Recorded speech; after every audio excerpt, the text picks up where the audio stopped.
नमस्कार दोस्तों, स्वागत है आपका आज के सेशन में। आज हम इसमें देखेंगे नंदा गौरा योजना के बारे में बताएंगे कि नंदा गौरा योजना क्या है और क्या क्या इसके बेनिफिट हैं। इसके बारे में हम पूरा चर्चा करेंगे। चलो आइए देखते हैं।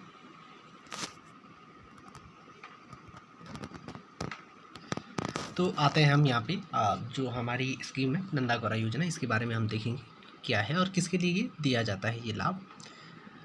तो यहाँ पे देखते हैं हम नंदा गौरा योजना जो है राज्य सरकार के द्वारा ये सहायता प्राप्त है। नंदा गौरा योजना कन्या भ्रूण हत्या रोकने तथा कन्याओं के प्रति सामाजिक सोच में परिवर्तन एवं बालिका शिक्षा को बढ़ावा देने के लिए संचालित की जा रही है। योजना के अंतर्गत गरीब परिवार की 2 बालिकाओं को, अब यहाँ पे ध्यान देने वाली बात यह है कि इसमें परिवार की सिर्फ 2 बालिकाओं तक को ये लाभ मिलेगा। ठीक है, इसमें आपने ये समझना है, 2 बालिकाओं को ये लाभ दिया जाएगा।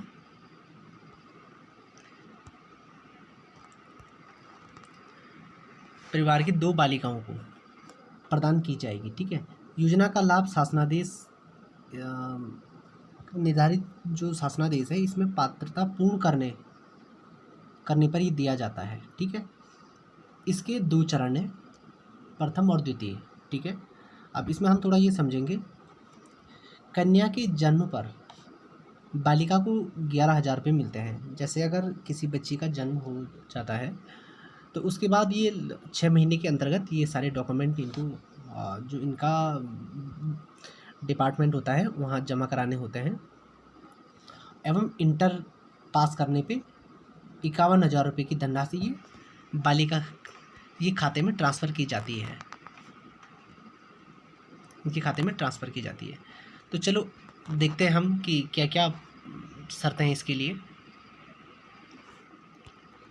2 चरणों में से हम बात करेंगे कन्या के जन्म के समय जो 11,000 रुपये की जो धनराशि दी जाती है, इस पर हम बात करेंगे।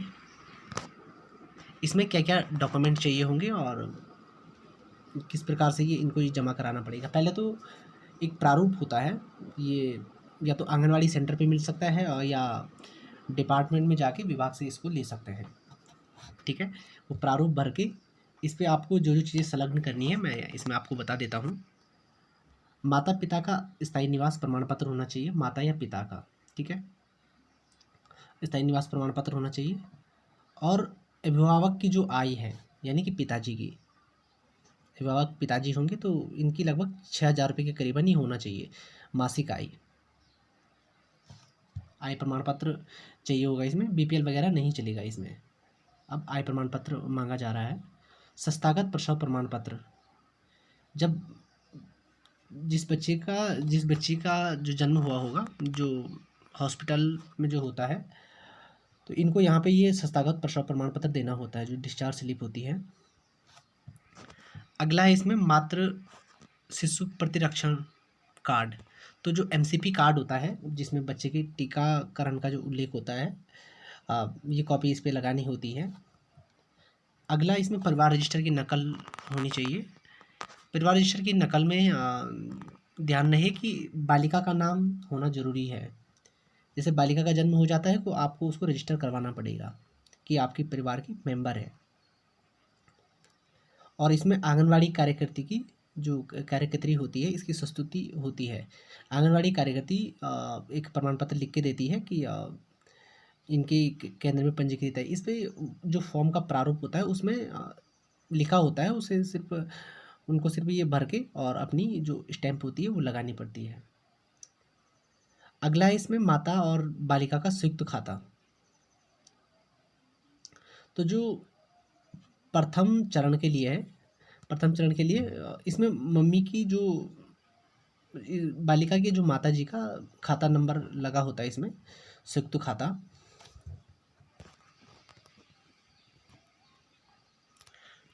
अगला इसमें चाहिए होगा माता पिताजी का आधार कार्ड इसमें संलग्न करना होता है। अगला इसमें बच्ची का जन्म प्रमाण पत्र, जब इसका बच्ची का जन्म हुआ होगा तो ये देना पड़ता है।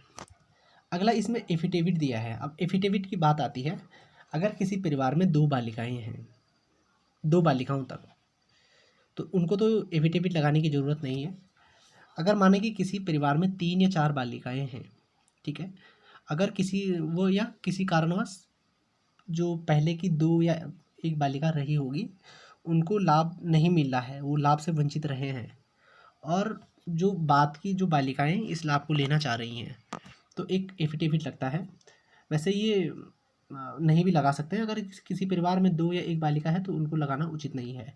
पर अगर किसी परिवार में 2 से ज़्यादा बालिकाएँ हैं, तो वहाँ पे थोड़ा बहुत संभव है कि इसको लगा सकते हैं, अगर उनको लाभ नहीं मिला है। अगर प्रथम की 2 हैं तो इसको लगाने की ज़रूरत नहीं है, ठीक है? यहाँ तक समझ आया होगा आपका। अब आते हैं हम इंटर पास वाले में कि इंटर पास वाले में क्या शर्तें हैं। इंटर पास के लिए इसमें जो लाभ मिलता है ये है 51,000 रुपये का लाभ मिलता है। ये बालिका के खाते में ट्रांसफ़र किया जाता है ये पैसा।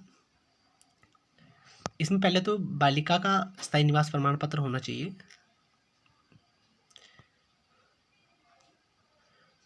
माता पिता अभिभावक का मासिक आय प्रमाण पत्र, यानी कि पिताजी का, अभिभावक पिताजी होंगे तो इनकी 6,000 रुपये तक की आय होनी चाहिए। इसमें 12वीं की अंक तालिका, परिवार रजिस्टर की नकल, बच्ची का नाम मेंशन होना चाहिए इसमें भी। आंगनवाड़ी कार्यकर्ती का संस्तुति जो होती है, संस्तुति भी होनी चाहिए इसमें। बालिका का एकल खाता, इसमें जॉइंट ही नहीं होना चाहिए, माताजी या पिताजी के साथ में जॉइंट खाता नहीं होना चाहिए। बालिका का आधार कार्ड,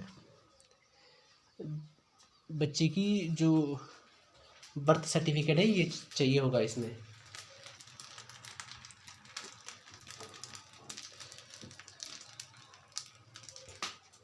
बर्थ सर्टिफिकेट अगर ना हो तो जो 10th की जो मार्कशीट होती है वो भी लगा सकते हैं। और एफिडेविट परिवार के किन्हीं 2 बालिकाओं को लाभ मिलने से संबंधित, अगर 2 बालिका जो पहले की है इनको अगर लाभ नहीं मिला है तो तब इसको लगा सकते हैं।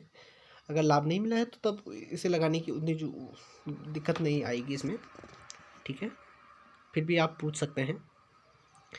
बालिका के अविवाहित होने का प्रमाण पत्र, ये ग्राम प्रधान एवं आंगनवाड़ी कार्यकर्ती द्वारा दिया जाता है कि बालिका अभी वर्तमान में अविवाहित है। ग्राम प्रधान और आंगनवाड़ी कार्यकर्ती की इसमें मुहर होती है कि बालिका के अविवाहित होने का उल्लेख इसमें किया जाता है। तो आई होप आपको यहाँ तक पसंद आया होगा। अगर आपको वीडियो पसंद आया है तो चैनल को लाइक करें, सब्सक्राइब करें, शेयर करें। तब तक के लिए बने रहिए आप वीडियो के साथ। धन्यवाद।